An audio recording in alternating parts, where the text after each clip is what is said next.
shule binafsi katika halmashauri ya wilaya Geita mkoani Geita wametakiwa kuanza utekelezaji wa kuanzisha mkondo wa amali katika shule zao ili kuwasaidia wanafunzi wanaohitimu katika shule hizo. Agizo hilo limetolewa na afisa elimu udhibiti ubora wa shule ya halmashauri ya wilaya Geita na kuzitaka shule binafsi kutumia mkondo wa amali kama fursa ya kukuza vipaji vya wanafunzi.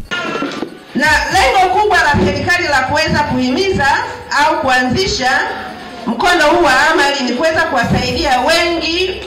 wa wanafunzi wanaomaliza, ikiwezekana watoke wakiwa na ujuzi wakajiajiri, kwa sababu changamoto ya ajira ni kubwa.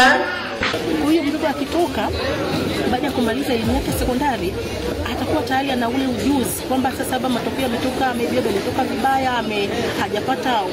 nafasi ya kuendelea form 5 na form 6, ataangalia katika ile fani aliyosomea kwa muda wa miaka 4, lazima atakuwa na ujuzi wa kutosha. Mtu anaweza kama mmaliza na degree yake ikawa ni vigumu kupata ajira, ila kwa sababu ya taaluma ile ambayo tutaenda kujifunza hapa shuleni kuhusu taaluma ya amali, mtu anaweza kaa na taaluma labda jinsi ya kulima, anaweza kufanya kilimo ambacho kinaweza kumfanya apate kipato chaweza kuweza kujiendeleza yeye mwenyewe. Katika dunia yetu ya sasa hivi tunahitaji pia watu kuwapatia ujuzi ambao utawasaidia baada ya kuwa wametoka hapa wataenda kufanya kazi zao, na itawasaidia sana watu kujiajiri badala ya kusubiri kuajiriwa.